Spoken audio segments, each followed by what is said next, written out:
o meu maior, que não foi um erro, foi eu não ter começado 20 anos antes de quando eu comecei, tá certo? Mas um belo dia eu comecei e depois de processar uma análise criteriosa na nossa estrutura previdenciária, eu acabei tomando a decisão de tentar formatar uma carteira que pudesse me proporcionar uma renda mensal, pelo menos uma renda mensal que me proporcionasse a possibilidade de viver com dignamente.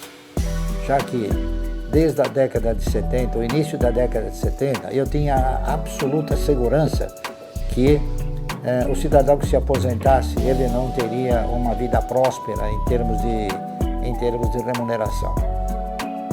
Então, que não é um arrependimento, né? Eu pura e simplesmente devia ter começado 20 anos antes, mas da época que eu comecei, a gente cometeu alguns enganos, né? Alguns erros, porque a gente não é um ser supernatural, ou sobrenatural, melhor dizendo.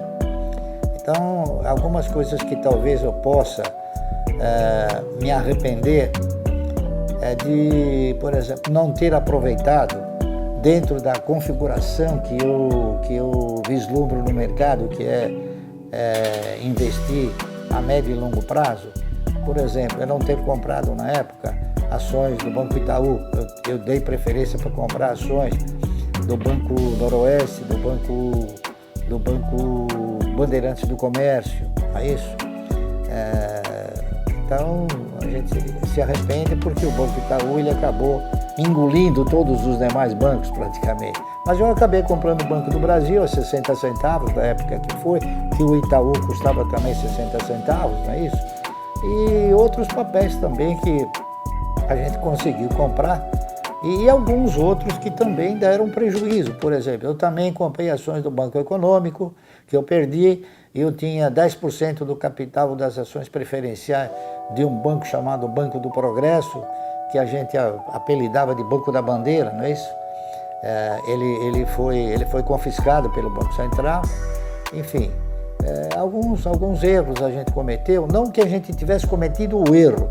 O nosso maior erro foi exatamente fixar a postura de investidores, porque antes de um banco quebrar ou um banco ser interditado, sempre correram boatos. Eu, por exemplo, no Banco Econômico, cheguei a ser avisado, olha, o banco está numa situação difícil, etc. Mas eu não acreditava que o controlador da época pudesse ter tido esse infortúnio e que o banco pudesse ser confiscado pelo Banco Central. Então, algumas coisas a gente errou. Eu cheguei a ter ações do Banco Nacional por influência do Ayrton Senna, a quem a gente admirava bastante. Enfim, e também porque eles pagavam bons dividendos, não é isso? O Banco Econômico pagava um dividendo excelente, não é isso? Mas esses bancos eles foram sendo interditados e ocorreram perdas. Só que foram perdas sustentáveis, perdas que não abalou o patrimônio. Então, quando você tem uma carteira bem programada, se tiver um problema qualquer com uma empresa, as outras respondem pelo prejuízo. Então, eu não me arrependo de nada de ter feito o que eu fiz, tá certo? Já disse isso num outro programa. E digo com todas as letras, né? Já perdi no mercado, já deixei de ganhar, melhor dizendo, não é isso? E já tive ações que foram confiscadas e continuei com o mesmo desempenho, a mesma filosofia, né? Procurando comprar ações que jamais viessem a ter essa condição, tá certo? Então, no mercado a gente não tem que se preocupar. O importante é acompanhar, ser parceiro, tá entendendo? E reinvestir os seus ganhos na razão direta que eles gerem um bom resultado.